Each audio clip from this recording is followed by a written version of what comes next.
오늘도 하나님께서 우리에게 말씀해 주십니다. 오늘 말씀은 창세기 45장 28절에서 창세기 46장 7절까지의 말씀을 우리 한 절씩 교독하도록 하겠습니다.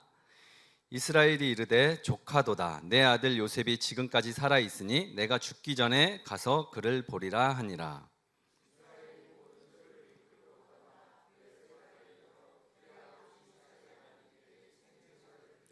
그 밤에 하나님이 이상 중에 이스라엘에게 나타나 이르시되 야곱아 야곱아 하시는지라. 야곱이 이르되 내가 여기 있나이다 하매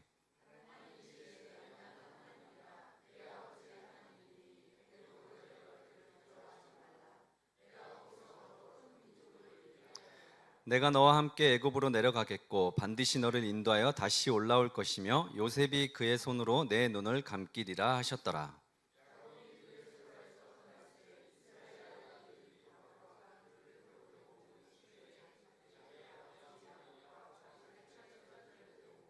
그들의 가축과 가나안 땅에서 얻은 재물을 이끌었으며 야곱과 그의 자손들이 다 함께 애굽으로 갔더라. 이와 같이 야곱이 그 아들들과 손자들과 딸들과 손녀들 곧 그의 모든 자손을 데리고 애굽으로 갔더라. 이 말씀을 하나님의 말씀으로 받겠습니다. 아멘. 아멘.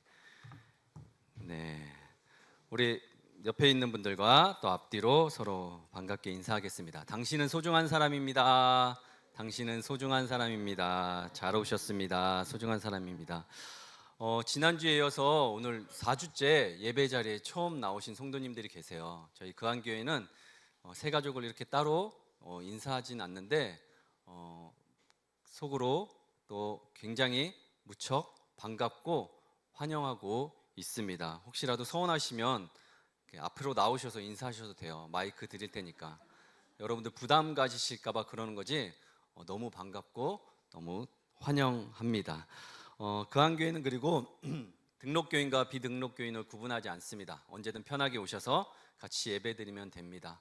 하나님 보시기에 저희끼리나 이 교회 저 교회 또 우리 성도 저기 성도 막 이러지, 하나님 보시기에 우리는 다 똑같이 한 상에서 한 피와 살을 나눈 형제이고 자매입니다. 구분이 없습니다. 그러니 언제든 나오셔서 편하게 예배드리시면 되겠습니다. 지난 시간 우리는 생명을 붙이는 하나님의 문법에 대해서 살펴보았어요. 제목의 의미를 이해를 하시겠나요? 죽은 줄만 알았던 요셉이 애굽의 총리가 되어서 이제 형들 앞에 드디어 나타났습니다. 벌벌벌 떨고 있는 형들 앞에서 요셉이 말하죠. 45장 보시면 하나님이 큰 구원으로 당신들의 생명을 보존하고 당신들의 후손을 세상에 두시려고 나를 당신들보다 먼저 보내셨나니 그런즉 나를 이리로 보낸 이는 당신들이 아니요 하나님이시라. 이렇게 요셉이 이야기하고 있어요. 당신들이 착각하지 말 것은 이 모든 일들은 하나님께서 계획하셨고 하나님이 먼저 나보다 거기 계셨고 나를 그곳에 있게 하셨고, 그리고 형들이 나에게 어떤 짓을 했어도 모든 것은 하나님의 계획과 섭리 안에 있었습니다 라고 이야기를 했습니다. 요셉이 하나님을 대리해서 하나님의 문법을 이제 형들에게, 가족들에게 붙이는 이제 역할을 했습니다. 우리가 하나님의 뜻을 다 알 수 없지만 하나님은 지금도 여전히 우리보다 먼저 그곳에 가셔서 일하고 계심을 우리가 알 수가 있습니다. 지난 시간 내용도 너무 깊고 심오한데 잘 전달이 되었는지 모르겠어요. 언제든지 말씀에 대한 궁금증이 생기시면 저에게 질문들 주시는 분들 많이 계신데 질문해 주시면 제가 잘 답변 드리도록 하겠습니다. 하나님을 깊이 경험하고 만난 사람들의 특징이 있습니다.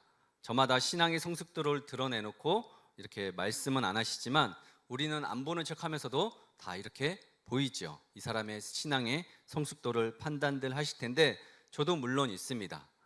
한 개인이 거듭나고 구원의 확신을 가지고 있고 또 하나님의 사랑과 은혜를 충만하게 누리는 사람이 어떤 사람인지 저도 이렇게 보고 있어요. 성경에서 충만하다는 뜻은 꽉 찬 상태가 아니라 흘러 넘치는 걸 충만하다고 하거든요. 그 사랑과 은혜가 흘러 넘쳐서 이웃들에게, 주변 사람들에게 흘러가는 사람들은 어떤 사람이냐면 그 은혜를 충만하게 받은 사람들은 그 사랑과 은혜를 개인에게 머물러 있지 않아요. 흘러넘쳐서 주변 이웃들에게 영향을 끼칩니다. 그리고 나 개인에게 머물러 있지 않음을 알고 또 하나님께서 주신 문법, 이 말씀을 전하며 살아가게 돼 있어요. 나 혼자 가지고 살 수 없죠. 선교와 전도, 복음 전하는 일에 힘쓰며 산다는 말씀입니다. 요셉이 지난 삶을 돌아보면 비로소 깨달은 것은 하나님께서 요셉 한 사람, 그 가정 한 가정을 구원하시기 위해서, 회복시키기 위해서 그랬던 것이 아니라 이스라엘 전체를 구원하기 위한 하나님의 특별한 계획과 섭리가 있었습니다. 그리고 마침내 그의 가족을 어디로 옮기죠? 고센 땅에 정착하게 하십니다. 고센 땅은 하나님의 심판과 재앙이 임했을 때 하나님께서 그 땅만큼은 심판을 면하게 보존하고 지켜주셨던 땅입니다. 요셉이 지난 여정을 이렇게 돌아보니까 어느 것 하나 하나님의 은혜가 아닌 것이 없었고, 구덩이에 빠졌을 때도 먼저 하나님이 그곳에 계셨고, 감옥에 갇혀 있을 때도 먼저 하나님이 그곳에 계셨고, 보디발과 또 애굽의 총리가 될 때도 모든 것이 다 먼저 하나님이 계셨다는 것을 알 수가 있었어요. 그 이유도 다 요셉 한 사람의 형통이 아니라 그 가족뿐만 아니라 이스라엘 열방을 구원하기 위한 하나님의 계획이 있었습니다. 분명하죠. 그럼 왜 내가 형통해야 될까요? 나로 인해서 나의 가족뿐만 아니라 내 주변 이웃들, 지난 시간에 말씀드린 것처럼 열방까지 복을 받기 위해서 내가 형통해야겠습니다. 하나님의 사명을 깨달은 자는 자신의 힘과 의지만으로 살아가지 않습니다. 하나님이 먼저 하셨음을 고백하고 그 길을 그냥 묵묵히 따라가는 거죠. 그런 우리도 하나님을 만나기 전에 먼저 해야 할 것이 있습니다. 뭘까요? 먼저 예배 자리에 나오기 전에 나의 이웃들과 형제들과 화해하고 나오셔야 됩니다. 악한 심령을 가지고 나오시면 안 돼요. 내 밭을 먼저 갈고 나오셔야 됩니다. 그리고 오늘 나에게 주신 말씀, 내가 받은 말씀은 다른 사람이 아닌 특별히 나 한 사람을 위해 하나님께서 주신 말씀을 알고 내가 받으셔야 됩니다. 그렇게 믿고 또 하나님을 신뢰하는 마음을 가지고 먼저 나오셔야 돼요. 그리고 하나님은 살아계시고 지금도 언제나 나와 함께 하시고 나를 통해서 하나님께서 열방을 구원하실 거라는 그 믿음과 신뢰를 먼저 가지고 나오셔야 합니다. 오늘 본문 45장 28절 함께 읽겠습니다. 시작. 이스라엘이 이르되 조카도다. 내 아들 요셉이 지금까지 살아있으니 내가 죽기 전에 가서 그를 보리라 하시니라. 아멘. 혹시 여러분들 중에 죽어도 여한이 없다라고 말씀해 본 적 있으십니까? 여기 죽었다 살아나신 분도 계신데 살면서 나는 이제 죽어도 여한이 없다, 다 이루었다, 다 끝났다, 이만큼 했으면 됐다, 더 이상 뭐 이제 남은 미련이 없다 할 만큼 죽어도 여한이 없다라는 고백 해보신 분 계십니까? 삶에 대한 미련이나 후회가 없다는 거죠. 그리고 충만하게 모든 것을 만족할 만큼 다 이루었다는 건데, 이대로 소멸해도, 이대로 하나님 나라 가도 별로 아쉬울 게 없다라는 고백 해본 적 있으십니까? 없으시면 한번 지금 잠깐 생각해 보셨으면 좋겠어요. 나는 어디까지 가면, 무엇을 하면, 어떤 것까지 이루면 이런 고백이 나올까요? 나는 이제 죽어도 여한이 없다. 나는 이 땅에서 할 만큼 다 했다. 나는 이제 편안히 돌아가도 괜찮다. 어느 때면, 어느 자리까지 가면, 무엇까지 하면 이런 고백이 나올까요? 저는 청년 때 아버지가 많이 좀 아프셨어요. 그리고 아버지가 그때 아버지 소원이 뭐였냐면 제가 결혼하는 거, 장가가는 것까지만 보면 여한이 없겠다라는 말씀을 하셨었어요. 이제 병원에서 돌아오는 길에. 근데 하나님께서 너무 많이 고생을 하고 살아서 그런지 그 소원을 들어주진 않으시고 하나님 품에서 이렇게 편안하게 일찍 안식하게 해주셨습니다.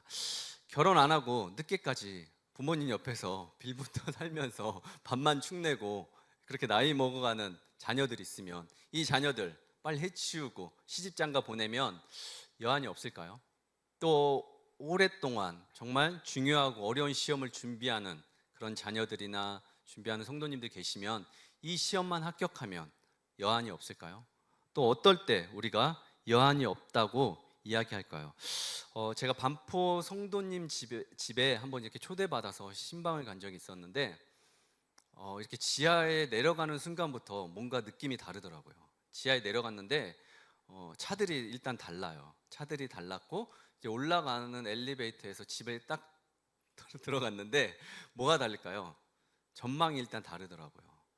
전망이 다 한강이 이렇게 다 보이는 거예요. 저는 뛰는 걸 좋아하니까 내가 이 집에 살았다면 나는 아마 아침 저녁으로 매일 한강을 바라보면서 뛰겠구나.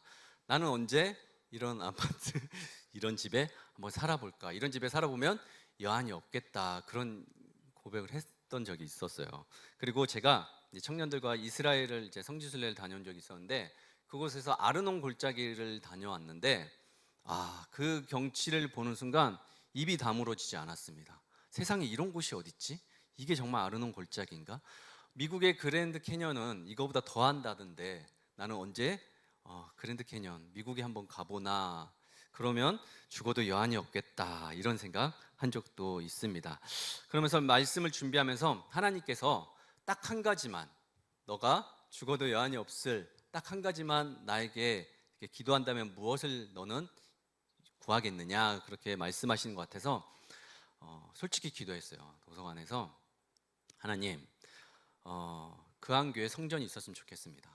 제가 기도를 여기저기 막 이렇게 뿌리고 다니는데 저희만의 성전이 있어서 뭐 화려한 건물이 아니라 저희만의 이렇게 사글세방 말고 저희만의 성전이 있어서 그 자리에서 기도하고 우리 성도님들 흩어져 계시지 않고 언제든지 와서 차 마시고 언제든지 이곳에 와서 교제하고 또 삶의 여러 가지 힘들고 어려운 기근이 닥치면 언제든지 24시간 나와서 편안하게 기도할 수 있는 저희만의 성전이 있으면 여한이 없겠습니다. 이렇게 기도했습니다.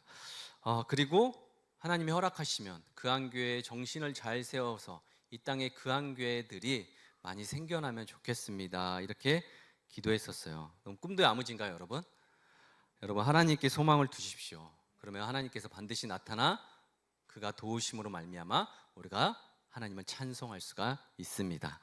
사랑하는 성도 여러분, 야곱이 어떤 사람인지 잘 아시죠? 그 이름을 따라 야곱 평생에 따라다니는 수식어가 있죠. 야곱은 남의 뒤꿈치를 잡는, 남을 이렇게 움켜잡는 결핍과 움켜짐의 상징이에요.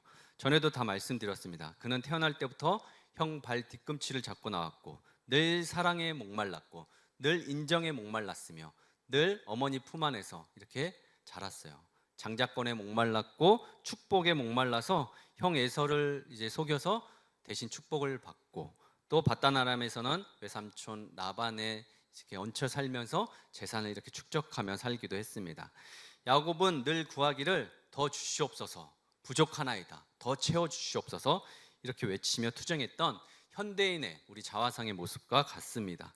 그토록 움켜쥐려 했으나 그러나 야곱의 삶의 실정은 상실의 연속이었죠. 사랑하는 아내 라헬을 길거리에서 이렇게 헤어졌고 어머니 리브가와도 생이별을 하고 다시 만나지 못했어요. 그리고 자신의 신장과도 같았던 아들 요셉과는 이제 죽은 줄로만 알고 22년 동안 그렇게 어둠 가운데서 이렇게 홀로 외롭게 살아야 했습니다. 세상의 그 어떤 재물도 또 남은 이 11명의 아들들도 그 야곱의 텅 빈 가슴을 다 채워주지는 못했습니다. 그래서 야곱의 남은 인생 여한은 요셉을 한번 보고 죽는 것이었습니다. 그런데 오늘 본문 45장 28절에 보니까 평생을 갈증 속에 살았던 요셉의 입에서 여한이 없다라는 기적과 같은 말을 합니다. 이스라엘이 이르되 조카도다 조카도다. 여기서 쓰인 히브리어 라브는 많다, 풍성하다, 충분하다, 흘러넘친다, 여한이 없다, 족하다라는 뜻이에요. 극심한 기근 가운데 굶어 죽어가고 있다가 애굽으로 가서 겨우 살만해져서 야곱이 그런 말을 한 게 아니에요. 지금 양식 때문에 그런 거 아니에요. 죽은 줄로만 알았던 내 아들 요셉이 살아서 지금 나를 기다리고 있다. 그 하나의 사실이 야곱을 여한이 없게 만들었습니다. 지금 죽은 줄로만 알았던 지금 아들 하나 찾아서 그 정도도 아니에요. 사실은 그건 뒤에 가서 보기로 하고 세상의 그 어떤 성공과 재물로도 채워지지 않았던 근원적인 인간의 목마름을 지금 오직 잃어버렸던 생명을 다시 찾을 때, 그리고 우리는 우리를 기다리시는 하나님과 대면할 때 비로소 라부, 족하다라는 참된 안식과 그 고백으로 하나님 앞에 나아갈 수가 있습니다. 이제 그 안식을 찾은 야곱이 일어나서 이제 자리에서 일어납니다. 우리 46장 1절에서 2절 말씀 함께 읽겠습니다. 시작. 이스라엘이 모든 소유를 이끌고 떠나 브엘세바에 이르러 그의 아버지 이삭의 하나님께 희생 제사를 드리니 그 밤에 하나님이 이상 중에 이스라엘에게 나타나 이르시되 야곱아 야곱아 하시는지라. 야곱이 이르되 내가 여기 있나이다 하매. 아멘. 뭔가 이상하죠. 이런 장면들 보시면 성경을 보면서 질문들 하시고 이상해 하셔야 합니다. 의아해 하셔야 돼요. 기다렸던, 믿기지 않았던 지금 소식을 야곱이 들었어요. 그럼 야곱은 죽기 전에 얼른 가서, 한시라도 빨리 가서 요셉을 만나고 요셉을 얼싸안고 해야 되잖아요. 근데 가나안 지금 최남단 국경 도시인 브엘세바에 이르러서 발걸음을 멈춥니다. 경계선에 지금 선 거예요, 지금. 그리고 느닷없이 거기서 뭐 한다고 해요? 희생 제사를 드리니. 왜 여기서 멈췄을까요? 저는 섬뜩한데 성경에서 특정 장소를 언급할 때가 있거든요. 그럼 그건 영적으로 굉장히 중요한 지리적 의미가 있습니다. 브엘세바는 여러분 약속의 땅 가나안 땅 마지막에 있는 경계선이에요. 이곳을 넘어가면 이방 땅, 그 자리에 서 있으면 가나안 땅, 이제 넘어가면 이제 애굽의 거대한 사막지대가 이제 나오는 거죠. 반대로 약속의 땅 마지막 지점에 서 있는 거고요. 경계선이에요. 여기 자이로를 이제 타고 끝까지 DMZ까지 가면 거기 남북 경계 지역이 있죠.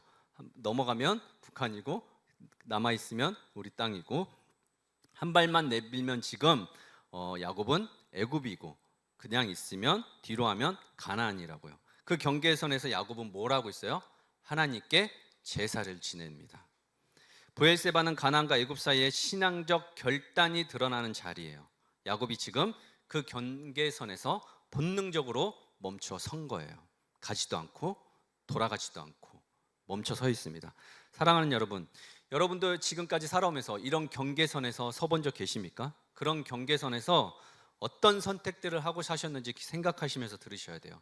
그리고 그 선택의 기준은 뭐였었는지도 생각하셔야 됩니다. 나를 알리고 성공하는 게 우선이었습니까? 아니면 손해보더라도 조금 느리고 더디고 돌아가는 것 같을지라도 하나님의 지혜를 구하고 하나님의 뜻을 구하며 멈춰서 그 자리에서 가만히 하나님의 인도하심을 기다렸습니까? 우리의 인생은, 사랑하는 여러분, 늘 경계선에 놓여 있습니다. 오늘도 그 경계선을 넘어서 여러분들이 이 자리에 앉아 있는 거예요. 집에서 편하게 이불 속에 있을 수도 있었지만 여러분들이 그 경계선을 넘어 이 자리에서 예배하고 있는 겁니다.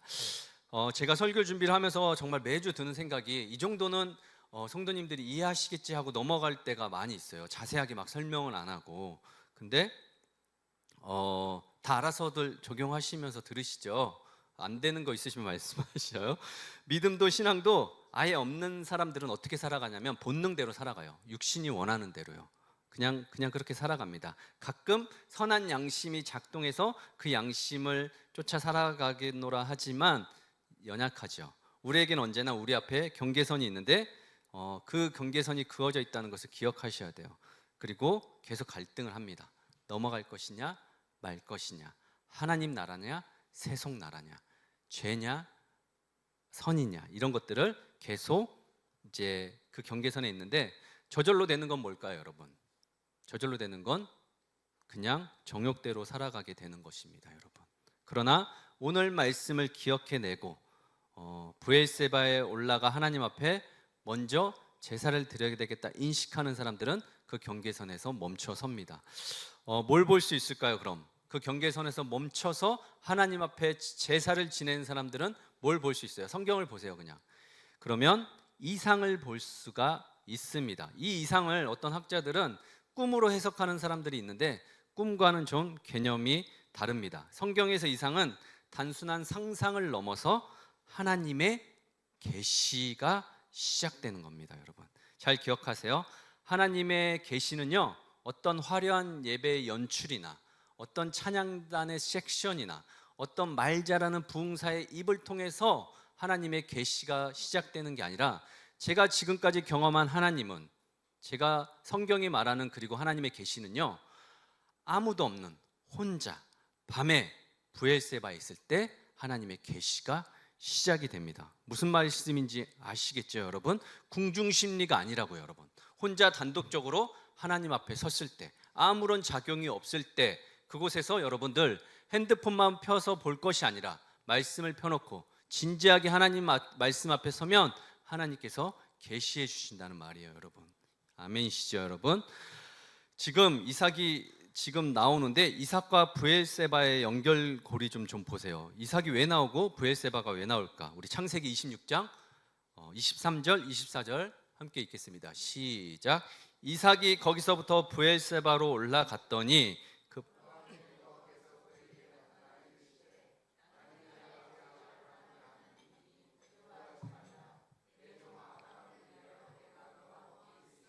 내게 복을 주어 내 자손이 번성하게 하리라 하신지라. 아멘, 아멘. 기억나세요? 그랄에서 이제 사람들과 다투고 자리를 옮긴 다음에 브엘세바의 하나님 앞에 올라가서 이삭이 이제 기도해요. 그랬더니 하나님께서 두려워하지 말라. 내가 너와 함께 할 것이다. 그래서 이삭이 그곳에서 장막을 펴고 우물을 다시 파기 시작했죠. 야곱이 이것을 알았어요. 그래서 그는 애굽으로 가지 않고 브엘세바에 멈춥니다. 야곱은 아버지 이삭이 그 자리에서 섬겼던 하나님을 기억하며 동일한 방식으로 하나님 앞에 지금 제단을 쌓는 거예요. 이것이 신앙의 영적 계승이에요. 힘들고 어려운 경계선에서 여러분들이 무엇을 선택하고 무엇을 행동하는지를 여러분들 자식이 볼 거예요. 제가 계속 얘기하죠.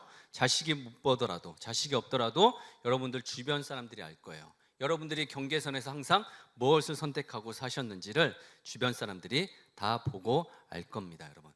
여러분들의 신앙이 드러나는 건 여러분들의 평지를 걸어갈 때, 평탄한 길에서 여러분들의 신앙은 결코 드러나지 않아요. 여기 안에서도 여러분들의 신앙이 드러나지 않을 수 있어요. 그러나 어디서 드러나냐면 반드시 경계선에서 드러나게 돼 있습니다.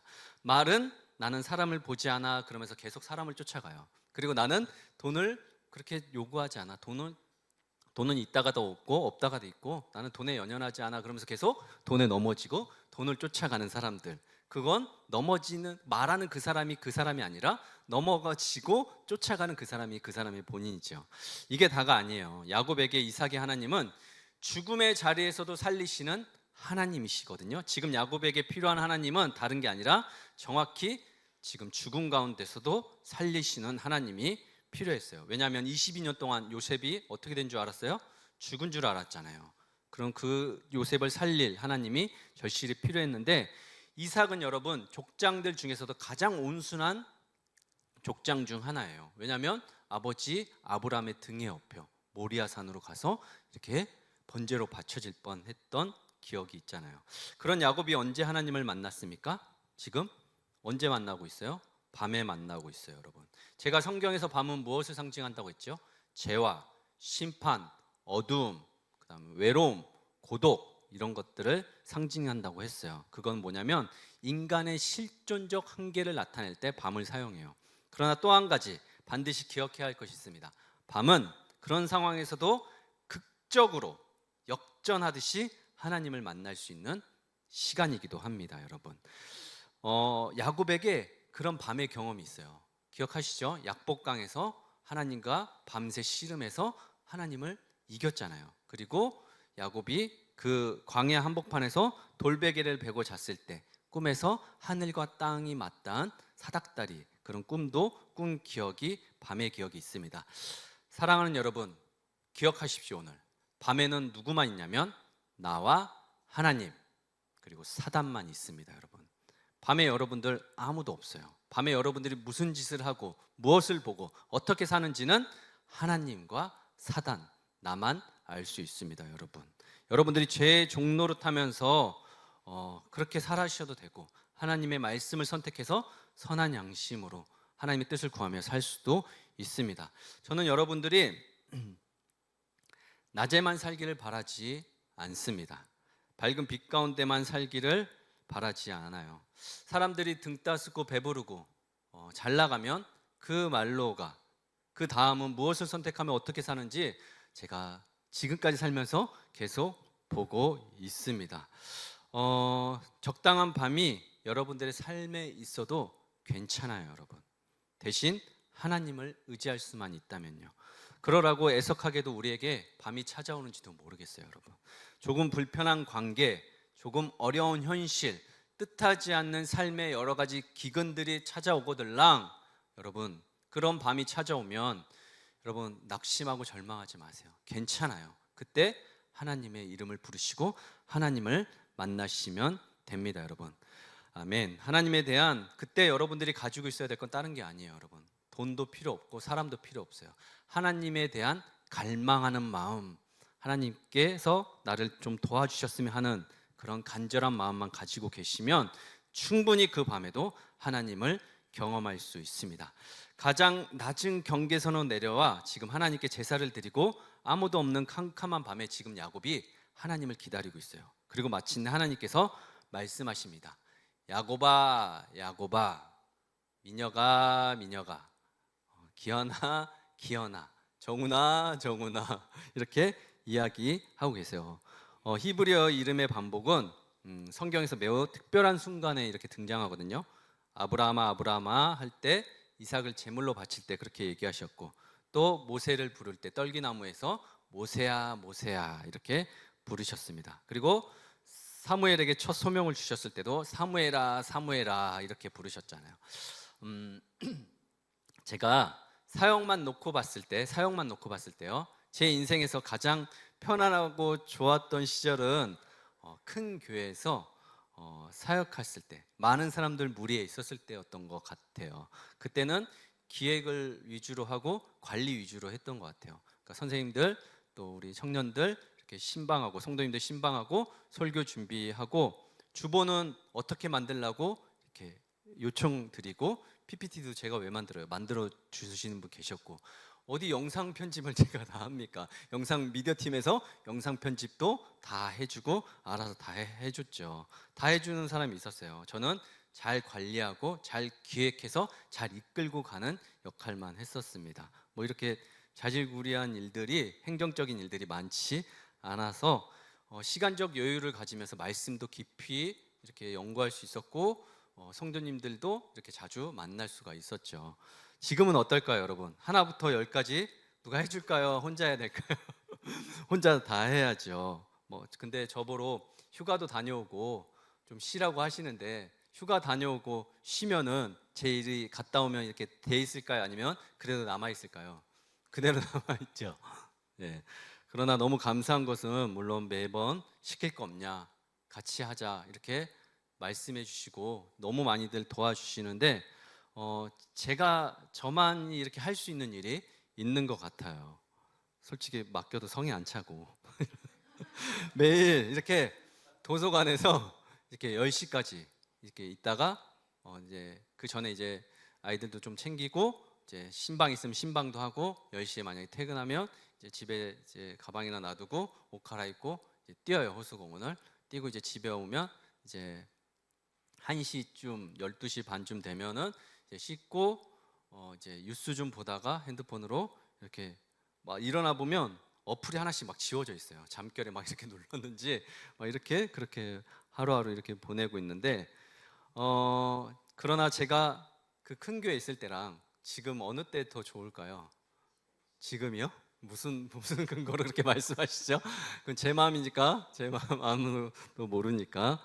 근데 한 가지는 너무너무 감사한 것은 야곱처럼 매일 하나님과 이렇게 말씀 가지고 씨름하는데 하나님께서 너무 많은 은혜를 주세요. 이거를 어떻게 해야 되지? 이걸 알아들으실까? 이걸 잘 전달해야 되는데 매주 그런 생각을 하면서 하나님 너무 감사합니다. 이런 정말 척박한 힘든 거 어려운 상황에서 말씀을 주시고, 또 한눈 팔지 말라고 시간도 이렇게 딱딱딱 이렇게 주셔서 너무 감사합니다. 이런 생각이 들 때가 많아요. 인간의 이성의 길을 잃고 두려움에 사로잡힌 그 캄캄한 브엘세바의 밤에 하나님은 정확히 찾아오셔서 말씀하세요. 그리고 그 이름을 부르십니다. 여러분들의 이름을 불러주세요. 근데 성경이 참 재미있는 것이 1절에는 여러분 뭐라고 하냐면 이스라엘이 이렇게 시작해요. 그리고 2절에는 야곱이라고 하고 있어요. 이스라엘의 거창한 언약의 이름, 열방의 이름 지금 필요 없다는 거예요.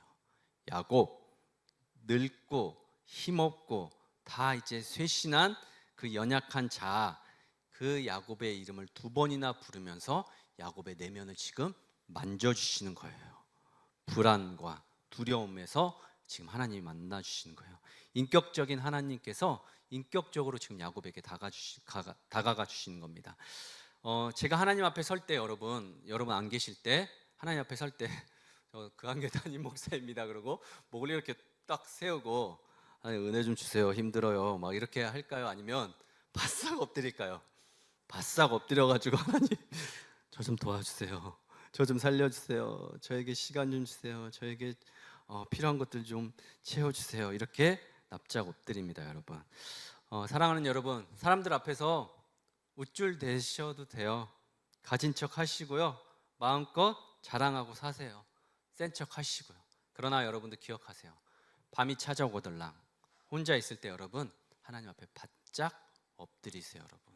꼿꼿이 서 계시지 마시고. 그럼 하나님께 겸손히 나아가시면 하나님께서 여러분들의 이름을 불러주실 겁니다, 여러분. 우리 46장 3절 4절 읽겠습니다. 시작.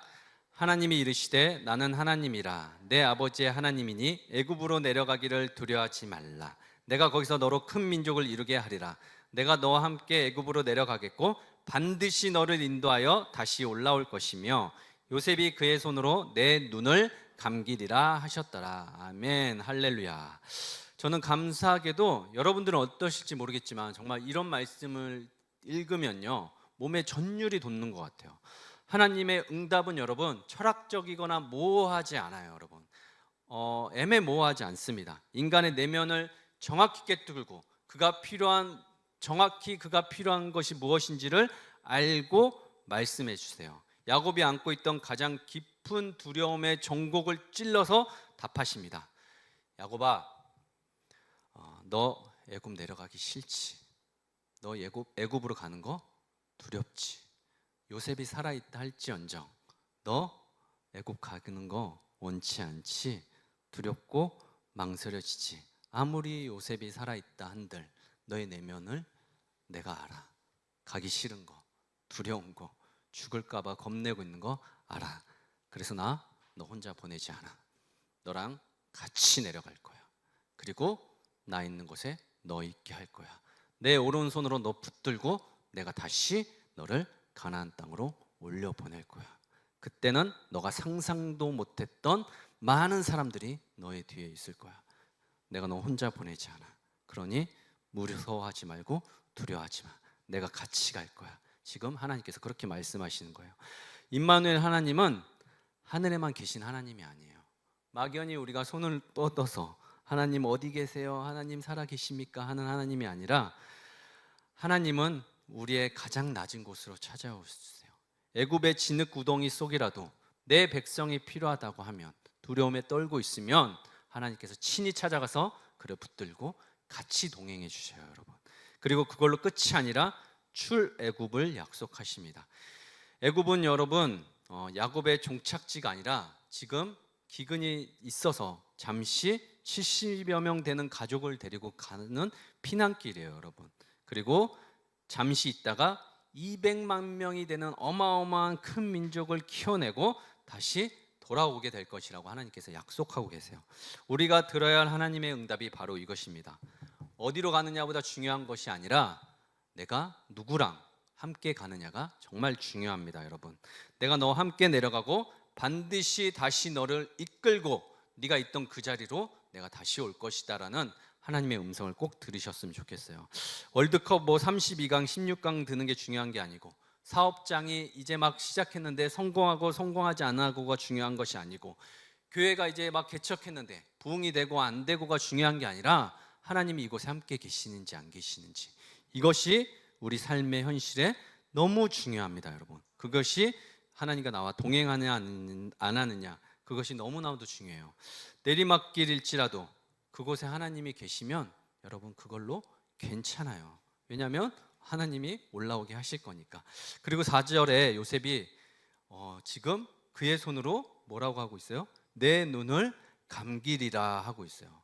이것은 야곱에게 가장 큰 축복의 약속입니다. 왜요? 고대 사회에서 부모의 눈을 손수 감기고 돌아가시게 한다는 것은 최고의 효도이자 최고의 복이거든요, 여러분. 부모가 자녀 곁에서 평안히 죽는 것보다 큰 복이 어디 있겠어요, 여러분. 야곱의 가장 깊은 두려움은 요셉을 보지 못하고 죽는 것이었어요.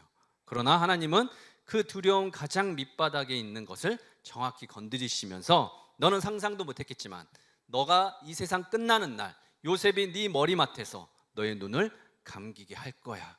나중에 보게 될지 모르겠지만 이 말씀이 실제로 이루어집니다, 여러분.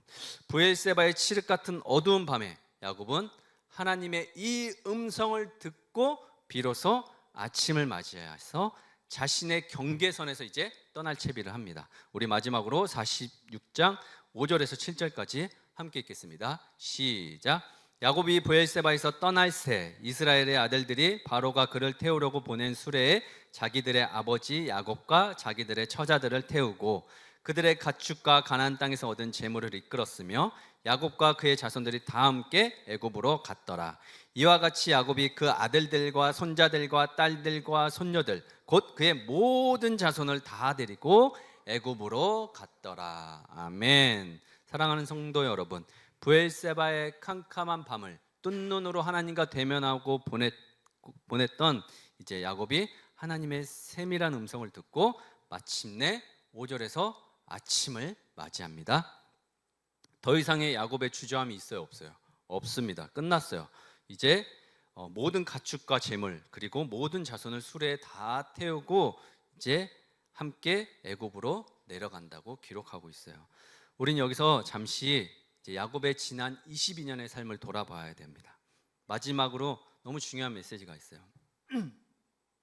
야곱이 반드시 해야 할 일이 있는데 요셉을 잃어버린 아들 하나만 애굽으로 내려가서 찾는 게 다가 아니었어요, 여러분. 혹시 눈치채고 아시는 분 계실까요? 야곱은 요셉에게 무엇을 입혔죠? 예전에 채색 옷을 입혔어요, 여러분. 채색 옷은 뭐예요, 여러분? 구별된 아들이에요, 여러분. 뭘 염두에 뒀을까요? 저도 알고 형들도 알고 야곱도 알고 요셉도 알고 다 알아요. 왜 요셉에게 채색 옷을 입었죠? 나중에 야곱의 장자권이 누구에게 넘길 생각으로 채색 옷을 입혔겠어요, 여러분. 사랑하는 아들 요셉을 후계자라고 생각하고 있었다는 뜻인데 그 채색 옷에 뭐가 묻어 있었죠? 피가 묻었어요, 여러분.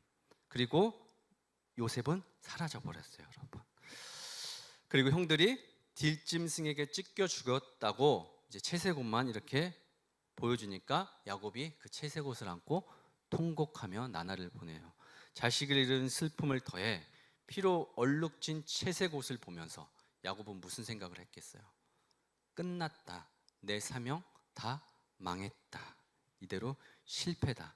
사랑하는 여러분, 성경을 보시면서 이런 생각까지는 안 하시죠? 야곱이 그 형들의 말을 믿고 살았을까요? 처음엔 믿었을 것 같아요. 이 채색 옷에 피 묻은 것을 보면서 이 채색 옷 때문에 짐승들이 화려해서 달라들었나? 그래서 잡아먹혔나? 아니면 정말 재수도 없지, 복도 없지, 뭐라고 진짜 이렇게 잡혀먹었나? 그런 시간이 지나면서 자기 자식들의 행동을 보면서 그 말을 계속 끝까지 신뢰했을까요? 성경에 나와 있지 않은 이야기들 제가 지금 하는 건데 생각해 보시라고요. 야곱이 누구예요, 여러분? 평생 남의 뒤를 캐고 속이고 빼앗으며 그 자리를 앉는 간교한 사람이에요. 그 심리를 누구보다도 잘 알았던 사람이라고요. 더구나 자기 자식들이잖아요. 남은 아들들의 몇몇을 한번 보세요. 루벤은 시모, 이제 서모 비라와 동침하는 폐륜을 저지르고 침상을 더럽혔어요. 그리고 그 다음에 이제 시몬과 레위는 살인은 극악무도한 살인을 저질렀죠. 여동생을 이렇게 했다고 해서. 그리고 유다는 이방 여인과 결혼해서 며느리와 동침하기까지 했어요. 가문의 영적 상태가 어때요? 지금 엉망진창이에요. 처참하게 무너져 있습니다. 야곱이 요셉의 실종에 얽힌 끔찍한 비밀을 이 소름 끼치는 사실들을 궁금해하지 않았겠냐고요, 여러분. 더 깊이 들어가 볼게요. 야곱이 진정한 절망은 단순히 사랑하는 아들 요셉 하나를 잃은 것에 있지 않아요, 여러분. 그의 진짜 절망은 뭐였을까요, 여러분? 맞추시는 분께 커피 쿠폰 드립니다. 네, 야곱의 진짜 절망은 요셉 하나 잃어버린 게 다가 아니었어요. 뭐였어요? 베코라, 장자권의 상실에 있었습니다, 여러분. 여러분, 제가 전에 강조했죠. 이스라엘의 장자의 명분, 장자권은 다르다고 했어요. 왜요? 세상 사람들이 물려주는 재산, 그 다음에 그 책임의 의무가 다가 아니라고 했어요. 그것은 아브라함으로부터 이어온 야곱과 이삭의 하나님, 구속사의 대표성을 가지고 있거든요. 장차 오실 예수 그리스도 메시아의 거룩한 씨앗을 품고 이어갈 막중한 영적인 통로예요, 여러분. 그러니까 이게 끊기면 어떻게 돼요? 우리는 없는 거예요. 이스라엘의 역사는 사라지는 거예요. 다시 오실 예수 그리스도도 없는 거예요, 여러분. 야곱 자신도 이 장자권을 얻기 위해 형을 속였고 약복강에서 환도뼈가 부러지도록 천사와 씨름했잖아요. 그렇게 목숨 걸고 쟁취한 언약의 장자권인데 인생의 말년에 돌아와 보니 이 거룩한 영광을 물려줄 가나안 땅에 이 아들들이 없는 거예요, 여러분. 피비린내 나고 타락한 아들들에게 이 언약을 넘겨주었다가는 하나님의 거룩한 심판이 이 가문 가운데 임할 걸 알고 씨가 마르겠구나, 불보듯 뻔했어요. 그래서 야곱은 요셉을 잃은 22년 동안 단지 흉년 때문에 배가 고팠던 것이 아니에요. 우리 민족, 우리 백성, 이 가문 어떡하지? 하나님의 언약이 내 대에서 끊어질지도 모른다는 영적 기근 속에서 지금 피눈물을 흘리며 살았던 거예요. 이해되시죠? 여기까지는. 그런데 오늘 그가 브엘세바에서 조카도다, 끝났다, 이렇게 고백했던 건 요셉 하나 만나서가 아니에요. 내 장자권을 이제 요셉에게 가져갈 수 있겠구나. 애굽으로 내려가고 있는 거예요. 죽은 줄로만 알았던 언약의 휴게자 요셉이 살아있음을 보았기 때문입니다.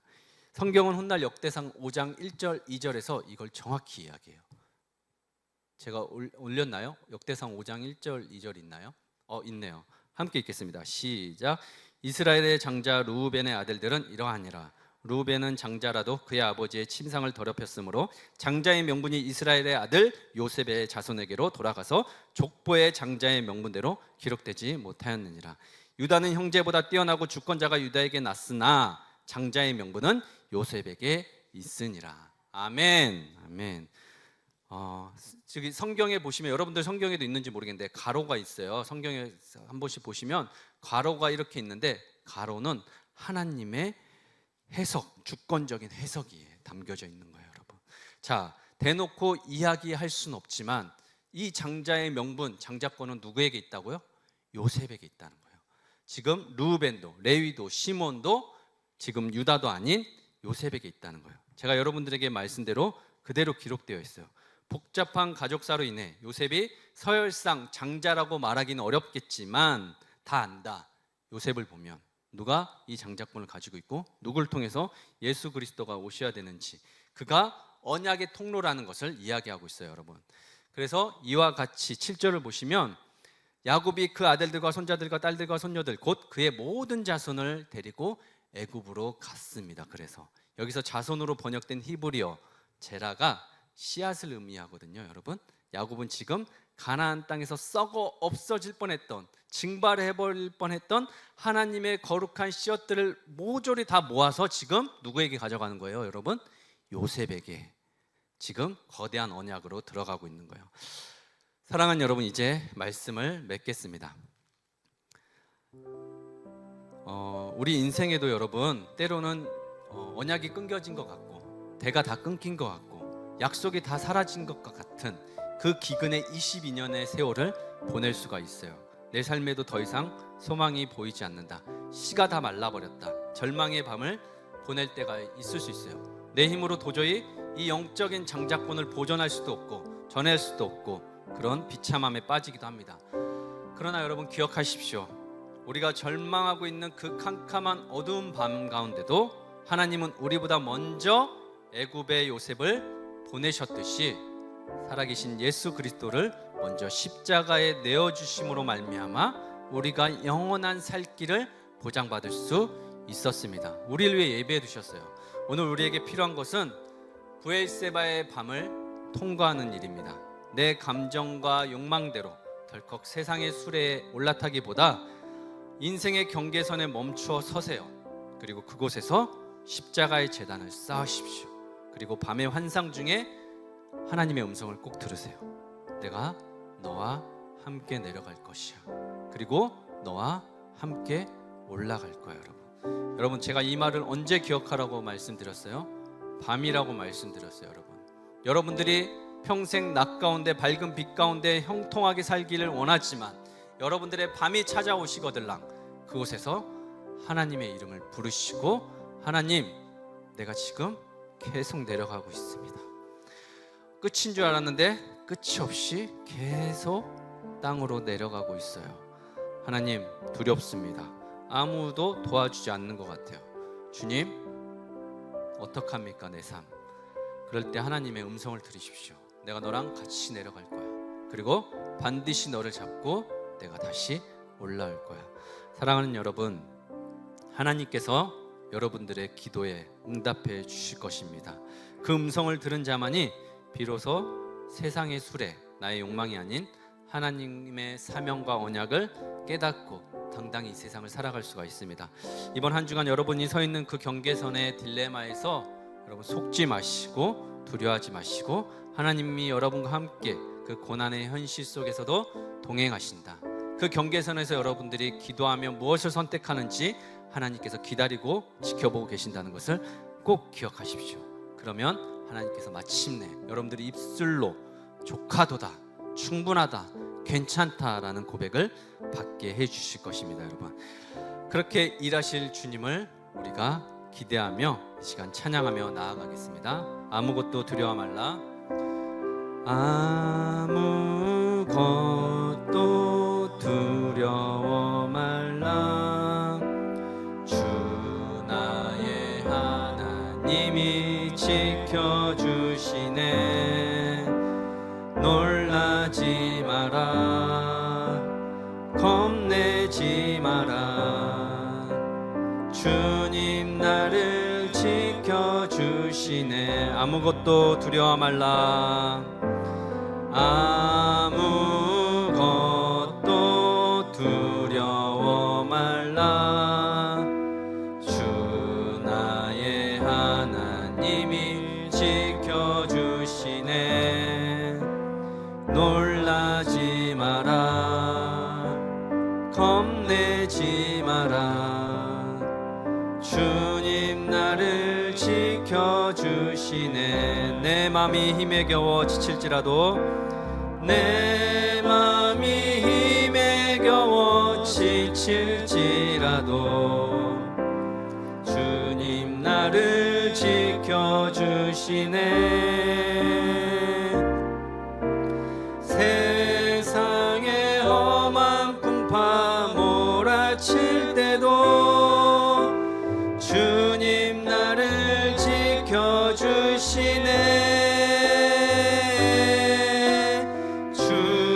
주님은 나의 산성, 주님은 나의 요새, 주님은 나의 소망, 나의 힘이 되신 여호와. 주님은 나의 산성, 주님은 나의 산성, 주님은 나의 요새, 주님은 나의 소망, 나의 힘이 되신 여호와. 사랑하는 여러분, 이 시간 눈 감고 한 가지만 기도합시다. 하나님, 나의 인생의 경계선에서 아무것도 없는 캄캄한 밤이 오더라도 주님께 길을 묻고 아침을 맞이하겠습니다. 나의 인생의 길을 인터넷에 사람들에게 찾아보지 않겠습니다. 주님께 반드시 묻고 나아가겠습니다.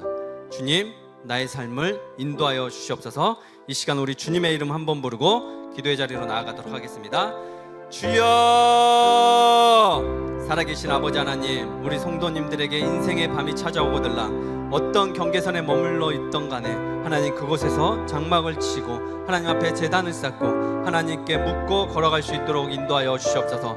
하나님, 우리 성도님들 또 나의 삶 가운데는 계속되는 선택의 여정 가운데 있습니다. 경계선을 넘어야 될지 말아야 될지, 그곳을 넘어가면 죽을 것만 같고 힘들고 어려울 것만 같은 삶의 여러 가지 기근들 가운데 하나님, 내가 누구를 의지하며 누구의 손을 붙들고 가고 있습니까?